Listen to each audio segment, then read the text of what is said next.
ยังเหลือจักเสานี่น่ะแม่นมันสองเพราะว่ามันต้องขุดลงหมดเนาะขุดลงหมดกูเสา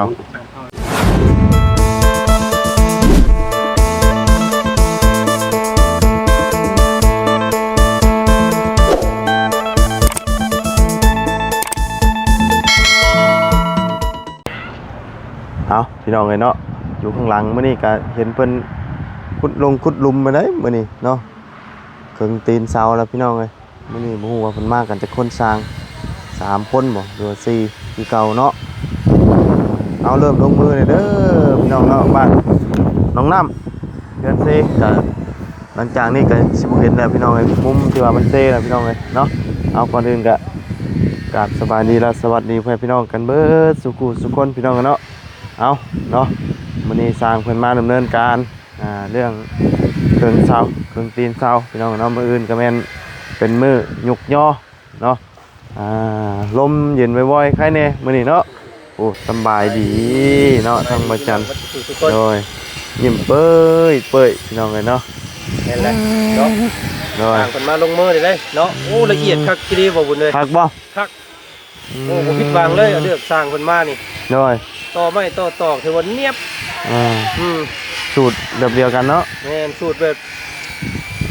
เพิ่นการคึงก็บ่แม่นว่าที่จับแล้วเอามูลนั่นใส่ซื่อๆได้เพิ่นเอาน้ำเทียมใส่ข้างในมาแล้วตัวไหนมันสูงก็ขุดลงตัวไหนมันต่ำก็ตัวไหนมันขุดเบิดกูอันต้องขุดให้มันได้ระดับเบิดเนาะขุดให้ระดับเบิดเราบ่ได้เฮ็ดแบบว่าเอาโคนขี้กระโตดมูลเอาชื่อบ่แม่นเด้คักๆอย่างไรเนาะโดยคักหลายดีใจน้ำน้องน้ำเพิ่นเนาะโพนขี้กระโตดมูลเอาดินทรายยัดใจบ่แม่นบ่ได้บ่เอาเราสร้างเราบ่เฮ็ดเราโดยมันบ่มาตรฐานเนาะงามเราเปิดน้ำแจ่มกันไหนบ่ได้พี่เด้อบัดนี้ฮะปีนออกทางน้องน้ำเพิ่นว่าอยากได้ปีนออกทางอันหนามันบ่แม่นมันก็ไปที่มันก็เบิดออกพี่อยู่แล้วสิเบิดทางไหนจ้ะจะมาพี่ตะกี้นะบ่เนาะน้องเพิ่นอยากได้แบบนั้นก็จัดไปงามพี่น้องเอ้ยโดยเรียบร้อยไปเข้าไปถ่ายทำเบิ่งเพิ่นใช่3ห้องเนาะ2ห้องบ่เอ้า12ต้นทำกับเพื่อนน้องเพิ่นแหละ1 2 3อยู่นี่คือ4เหรอนะครับเจ้างงยังใช่บ่จันเอางงยังอ่ะ4ห้อง1 2 3 3ห้อง1 2 3ตาลายบ่เหี่ยวเล็ดเลยโอ้ยก่อนยังไม่ได้กินกาแฟก่อนเลยแลนห้านกาแฟกี่นะวาซิเบะชื่อพวกลงร้อยกันแลนเลยมาเลยได้แล้วร้อยหาชิปแล้ว150หรอหาชิปแล้วก็บอกมาให้อีกก็เป็น800ป่ะ450แล้วบาทนี่300 400ไปแล้วบาทสร้างมา3คนนี่บ่นี่นะคนนึงเพิ่นค่าเวียกว่าโอ้โจเนาะทางเบิ่งมืออื่นมือยอนี่เนาะนี่ได้เน้นอยู่ในกินบ่ฮะอยู่กันอยู่บ่มืออื่นบ่แล้วสิมื้อนี้ได้อยู่ในกินทั้งข่อยบ่ได้มีครับไอ้เนาะงบนี่นั่นแน่แล้วข่อยว่าบ่มีหยังกับปลากระป๋องแจกเพิ่นคนละหน่วยอันคนละปองว่ะมื้อกินนี่เฮือนเพิ่นเด้อว่ะบอกละวานนี่บอกไปโลบ่เนาะพอเพิ่นฮอดบ่อยากมาเพิ่นได้เพิ่นเบิ่งคลิปหั่นหลายคนสมควรอยู่เด้น้อยหลายเติบเพราะว่าเต้าพุ่นแหละแม่นแต่ว่าไม้ชุดนี้เนี่ยสินักอยู่นะเนาะมันเสามันใหญ่เพิ่นลองใส่เสาน้อยกว่านี้แม่นอันนี้เสาจะใหญ่ขึ้นมาแล้วก็คือมันก็เป็นไม้ยางคือก็เป็นไม้บ่เป็นไม้เนื้อเบานะไม้แข็งโอ้เนี่ยน้ำมันยังออกอยู่ได้ตีเต็มประจุได้นี่นะใหม่ของกับสร้างไม้ต่อว่าเนียบเนาะเอาจมอยู่ไม้มันคดมันบ่คือไม้อันน่ะไม้มันคดแบบนะเห็นบ่ไม้มันคดเลยเฮ็ดยากเรามันบ่คือไม้อันหลายฟ้าหลายปีเฮารัดไว้เนาะรัดไว้เนี่ยได้อันนี้ไม้เพิ่นซอยมาเนี่ยมันแม่นั่นแหละเด้เห็นให้กว่างูกินเขียดดิเราว่ามันใส่แห้งได้นึงให้เราดึงเอาดึงได้อยู่บ่จัดเอาลองเบิ่งแล้วเราโดยเฮ็ดซ้ำสิเฮ็ดได้นะเนาะซ้ำเฮ็ดได้แล้วมันก็ตามไม้แล้วเนาะโดยไม่กดให้มันซื่อมันเด็ด ยากนี่แหละ อืม และเอาเข้าไป เอา ตาม เบิ่ง ไทยเพิ่นได้ ไปเบิ่งกันนี่นะนี่ทั้งเพิ่นนี่แหละพี่น้องเอ้ยต่อไม้ต่อตอกนี่แหละเนาะนี่กำลังถึงเนาะกำลังปาดไม้อันนี้เราเคยต่อแบบนี้เราก็ต่อแบบนี้เนาะหลักสูตรการต่อ เป็นลำเดียวเห็นบ่ เลย เป็นตัวใดนาตัวบางเขาก็กบเอา อืม น้ำไม้มันบ่เสมอได้นามัน เลยนานหมดเสมอเอากับเราก่อนเนาะอ่าอืมทีต่อไม้แล้วเนาะเนี่ยหลายช่างเนาะ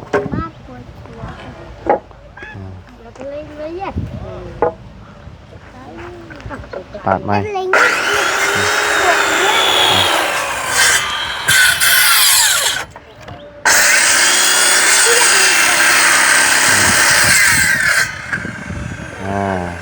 ไม้มันคดดิ โคตร อืม มีแต่โคตรหมดไหมนี่ไม้ดิบเนาะ ไม่นิบเด้ผ้าแล้วก็เป็นเอาลงมาโลด นี่มันก็จะกุ้งเรื่องนั้นเลย เลยมันบ่คือไม้ที่ว่าป้าไว้หลายปีแล้วเนาะมันขีดแบบไว้แล้วเนาะ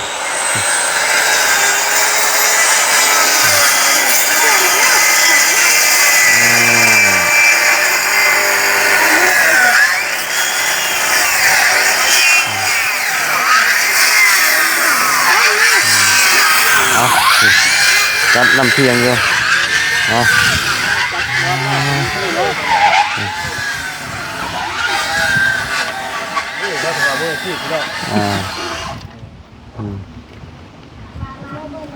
ความสูงความต่ำเนาะทั้งนั้นได้เบิดหรือเปล่า ได้แล้ว ได้แล้วเนาะ ได้แล้วเรื่องเดียวนี่ โดย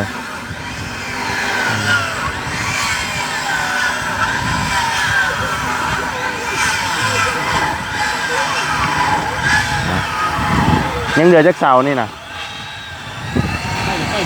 แม่นมัน ถูกต้อง สองเพราะว่ามันต้องขุดลงหมดเนาะ จะ ขุดลงหมดกูเสาอืม กำลังมาสูงๆเลยหน่อย เลยทั้งนั้นมันจากสูงแต่ขุดบ่ร้ายเนาะ แล้ว เลยมืออื่นนี่แม่นมาครบหมดทุกคนป่ะ มาแล้วข้าวเวียดนี่ เลย ตัวนี้ หนึ่งคาเวียดเรียนเนาะ เลย มา เลยเดี๋ยวยางเลาะเบิ่งก่อนพี่น้องเลยนี่เอา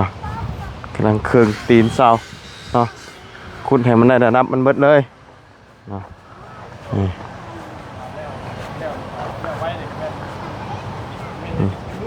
เสานี่แม่นบ่ได้เปลี่ยนเนาะมันบ่ทันพี่น้องเอ้ยมันเด้งล้วนเนาะสิเปลี่ยนก็เปลี่ยนบ่ได้จับได้เลยเด้เพิ่นก็ได้หนักได้อยู่หน้ามันก็บ่ได้ถือว่าน้อยอันนั้นปานใดพอดีกับหน้าเสาน่ะพี่น้องเอ้ยเนาะเห็นไหมเนาะเอา3 ห้องพี่น้องเอ้ยหันหน้าออกทางพุทธใส่เลยพี่น้องทั้งน้องน้ำเฮาไปทั้งไหนล่ะทั้งเจ้าของเพื่อนเพิ่นบ่อยู่บ่ มาแล้วเราไปซื้อหมู ฮะ ซื้อหมู ไปซื้อหมู ไปแล้วเราจำลื่น โอ้จำมื้ออื่นก่อนยกย่อนี่บ่ มาแล้ว อ๋อ คืออยู่สปน ชื่อหมูชื่อโปน ไปแล้ว เลย เรามางานเองกันจำอยู่ตอน กำผีก่อนเนาะ มาแล้ว ฮีดผีนี่แม่นอีหยังก็ต้องเกี่ยวกับหมูจ้ำก่อนเนาะเลยเฮ็ดหยังก็ต้องจ้ำผีก่อนทำแล้วนี่แหละมันเบิดบ่มื้อนี้ด้วยเฮ็ดอันพวกไม้เห็นบ่อ๋อต่อไม้ มาแล้ว เนาะ เป็นมือ หมดมือเลยเนาะ นี่ดอกงานก็กิน พอตรงนี้ เลยครบเอากินนาเองครบ เลยเนาะเฮ็ดชั่วมืออยู่ดอกบัดนี้บ่ฮึงหรอกคำได้ลงมือเลยเนาะแต่ก็ยังบ่ฮู้ว่าสิเที่ยวกลับบ่หรือว่านอนนี่ ที่ยวกลับแล้ว เกี่ยวกับเอาอืม กลับแล้ว โดย ไปไกลนะทางแว่อยู่อันนี้จุบันเกียงหลวงค่อยจุบันอารางคุณ เจ้าบ้านอาล่าง ไม่แล้ว อืม แต่ละบ้าน โดย สองพันเป็นพี่น้องกันที่โทรหา โดย จะมีเวียกงานเฮ็ดนำกัน อืม กับน้องคอยอยู่นั่น โดย คอยไปอยู่ภาคเซ่มันนะครับ ฮะ คอยไปอยู่ภาคเซ่ เจะอยู่ภาคเซเนาะ ภาคอยู่คนค อื รับ มบ้านอาล่างขับขวมไปเท่านึง บ้านอาล่าง นั่นเนาะ เออ นั่งเรือไป เออ น้ำยังไม่ได้บกบ่ เนี่ย น้ำเซยังหลายอยู่บ่ เออบุกเลยแหละ อ๋อ นั่นครับตอนนั้นเขาแก้มันอยู่นั่นก็เข้าข้ามแล้วเลย โดย ข้ามแล้วโอ้นั่นเจ้าก็มันบันลาอยู่ อ่า คำนั้น อืม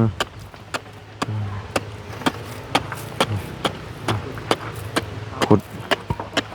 ดินแดง ยินแดงเนาะ แค่นี้นึง ธรรมดาอยู่ มีดินแดงครับ โดยทั้งนั้นได้ระดับไปแล้วเนาะมีเกมอื่นเขาได้ระดับแต่เขาถมได้บ่ตีนมันน่ะหรือว่ามือยกก่อนบอลยังได้ถม นี่ก็ ตีนเสาอะนะ ยกก่อน ยกก่อนจังเพื่อเขาซิกเนาะ ไอ้ที่ยันมันบดพืชกับเสาดังนี้มันคด เพื่อเขาซิกหายเนาะ มาแล้ว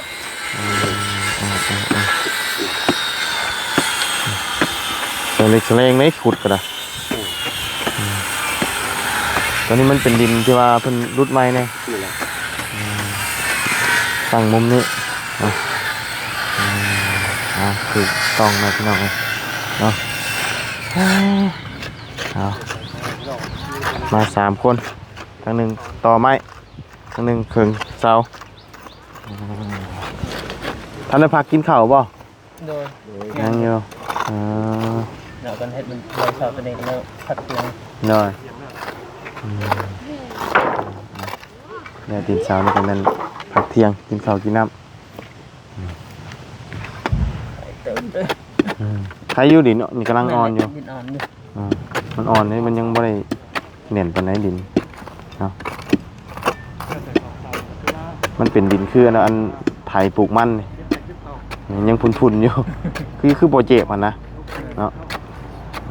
มันขุดไปแบบจั่วอยู่เรียกแล้วว่าต่อไม้นะตัวห่อนแท้บ้านนี่เนาะกินนี่คือว่าลมเย็นจ้อยๆแน่ เมื่อวานนี่ สิ บม โดยก็เมื่อคืนนี่หนาวเนาะคืนเนาะตื่นมามื้อนี้มันร้อนแต่ก็ร้อนก็มีลมอยู่เข้ากันอยู่ตัวเนี่ยตัวมันมีเล็กนี่เขาก็ต้องเจาะหูแน่เนาะ ตัดเลย ฮะ ตัดเลย ตัดออกเลยบ่ เสามันไม่มีคด อืม เข้ากันหรอก มันเฮาซีมันก็เข้ายากเนาะ เขายากเวลาเขายิงชัดย้ายไปย้ายมาเลย แม่น โดนทึกเลย ๆว่าง่ายมันบ่คือเสาเฮามันซื่อเนาะถ้าเสาเฮามันตรงนี่ เพื่อนนางปูนาเช้ามันซื้อง่ายเขาต้องไปเจาะหู แม่น ชุบเขาเลยเาย่าง อันนี้เจาะมันบ่ตรงคือเก่าว่าเสามันบ่ซื่อเนาะ ยก แม่นควรมีแต่ต้องได้ตัดทิ่มคือเก่าตัวนี้เนาะ ครับ เพราะว่าเวลาเขาเจาะหูตัวนั้นสิมาซุบใส่นี่เสามันโคตรมันก็สิบ่ตรงหูเนาะแต่ละต้นเสาบ่ซื่อเอาพี่น้องเอ้ยครับคุณนำมาเลยพี่น้องเอ้ยเนาะสบายดีให้กล้าเกียมบ่ได้มียังมื้อนี่ช่างเพิ่นสิล้างมือกินข้าวได้นี่ กินปลาติดคุก กินปลาติดคุกป่ะ โดย มีแต่ปลาติดคุกได้สร้างเลยสร้างคนกินหยังก็ได้เนาะ โดย กินแก้วก็ได้ กินแจ่วก็ได้เนาะพอแต่ว่ามีข้าวกินกับเนาะมีเหือมีแห้งแหละกินคำนี้กับพี่น้องเลยเนาะเป็นหยังเราอะฮะน้ำสโลมน้ำสโลม กินเลยนะน้ำเย็นๆทั้งพ่อกับแม่ไปซื้อนั่นบ่ซื้อหมูวะ โดย ซื้อเชฟโปนพวก โดย ซื้อจักโตน่ะตัวหนึง โดย ซื้อหมูน้อยเนาะ โดย เพิ่นสิเฮ็ดวิธีแบบไรแบบอันจำพีแบบเบิดโตนี่บ่หมูน่ะ หมดโต ฮะ หมดโตแล้วจำผิด เอาแบบว่าใส่กระโตกบัดโตนบ่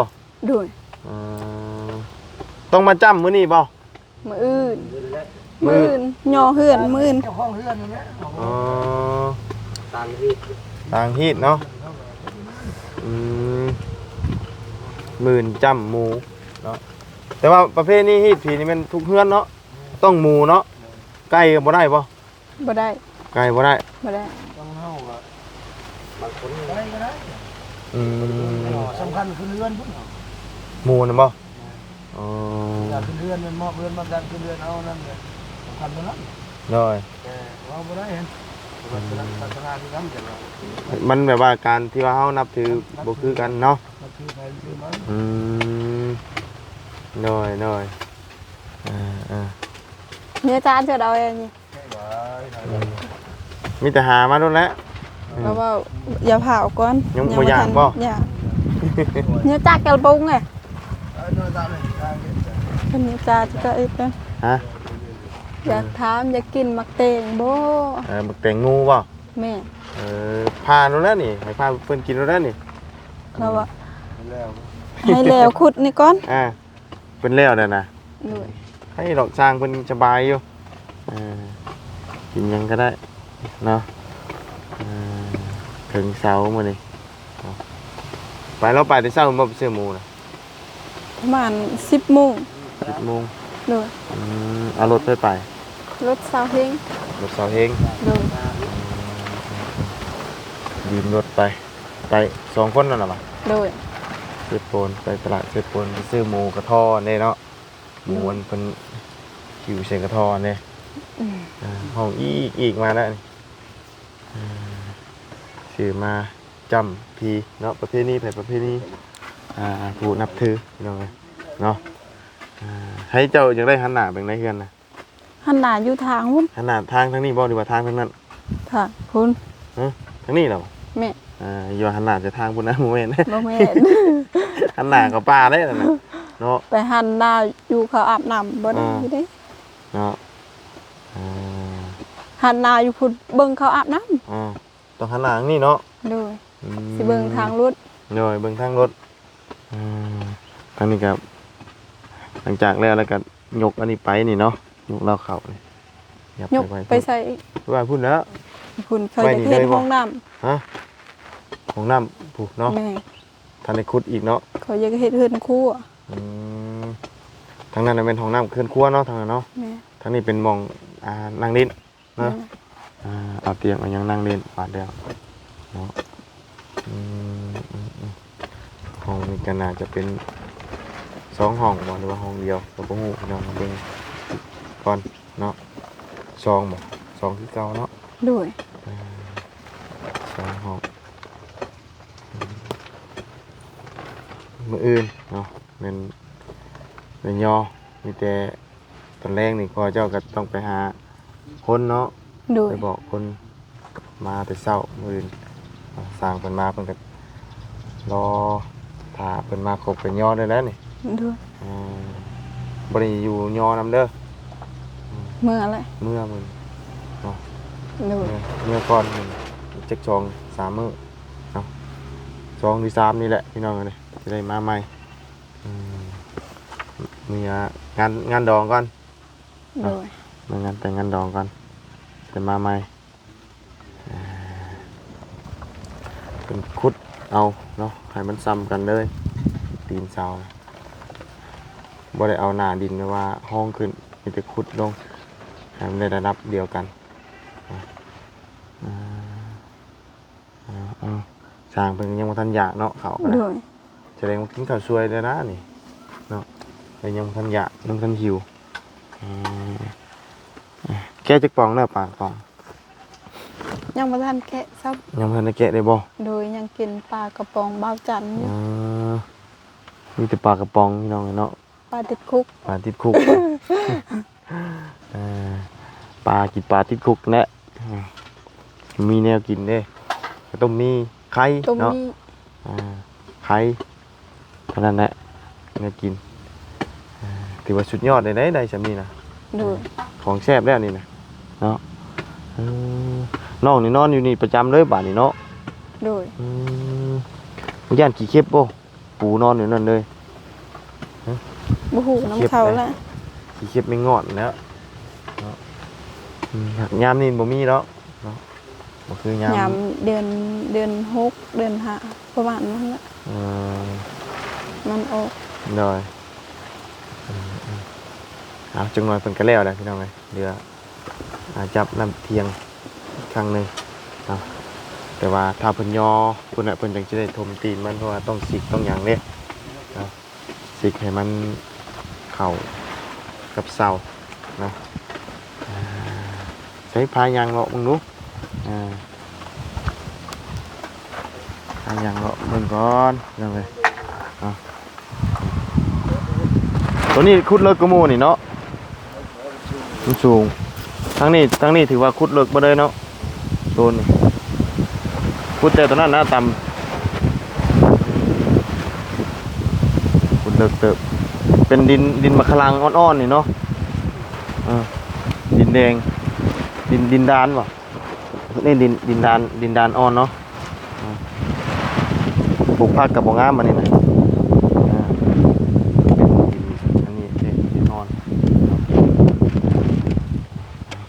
ยังไม่อยากเข้าที่สร้างแสดงมากินช่วยเติมหน้านี่ยังบ่หิวข้าวแล้ววะเนาะเห็ดแล้วก่อนเนาะจังได้พักผ่อนทีเดียวเนาะเล็กนี่มันเป็นตัดออกมาเลยเนาะว่าต้องตัดออกเสาคือว่าเนี่ยเนาะมันบ่ได้ซื้อเนาะคำว่าจริงชี้หู้น่ะมันบ่ตรงเนาะยอใส่มันเหมือนยะมันมีแต่ตัดออกไปเลยนักเติบเลยนี่จุดนี่คนหลายเติบประมาณฮะมันซื้อเนาะมันบ่ซื้อตอนนั้นคนขึ้นเทิงโดยไปใช้มันหนักเลย rồi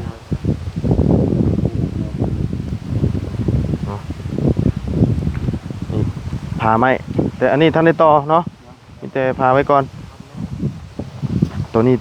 เป็นตัดเป็นคู่ไว้แล้วเสียบเข้านี่เสียบเข้าอันนี้ก็เก็บไว้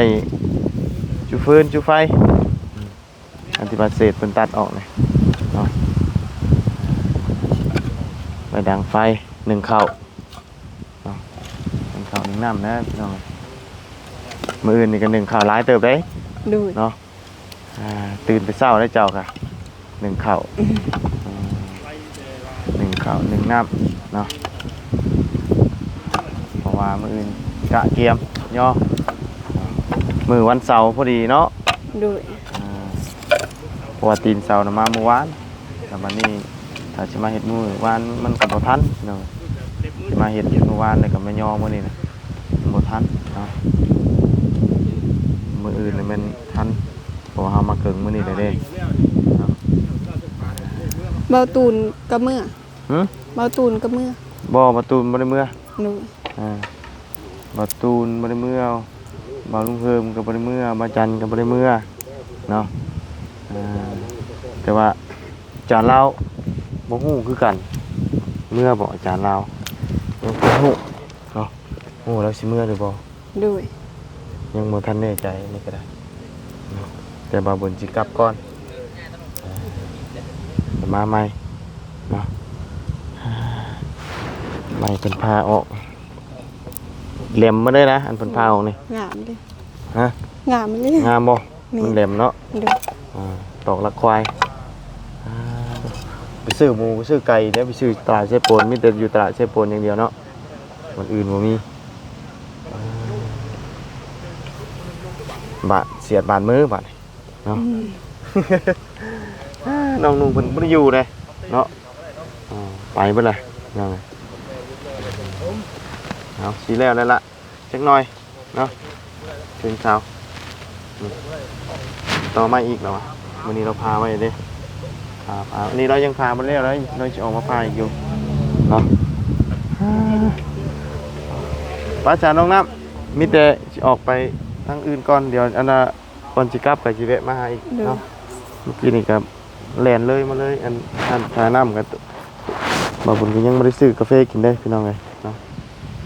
เอาตอนแรกจังว่ากันเด้อ เลย เด้อ สบายดี สบายดีพี่น้องเอ้ยเนาะ หากินข้าวกินน้ำก่อนจัง ฮะ กินมากกินนี่ได้ กินแต่ปลาติดคุกนั่นแหละ พี่น้องเอ้ยจักสิชื่อหยังเพราะมีปลาติดคุกกับไข่อยู่ อาหารนี่ก็ชื่อยากคือกันไหน ยากไหม โมเมนต์หยังเขาผู้คนชื่อนี่ก็จนบ่จักคุมชื่อนะเนาะ อืม ป้าซะเนาะ โดย มีแต่จังหน่อยจังหาอันแนวอยู่น่ากินให้เพิ่นเนาะเพิ่นพักลมพักเที่ยงเนาะป้าต่อเจ้านี่บ่ใหม่จักเทื่อนี่เนาะพี่น้องเอ้ยมีแต่ถอยตัดไปเอามื้ออื่นก็ยกย่อแล้วพี่น้องเอ้ยเนาะยกย่อเรียนย่อซ่านเนาะสำหรับคลิปนี้ก็ขอลำลาไปเพียงจำนี้ก่อนเด้อสับพี่น้องเจอกันใหม่ขอบคุณแฟนพี่น้องใน FC ที่เข้ามาติดตามนะครับส้มเนาะ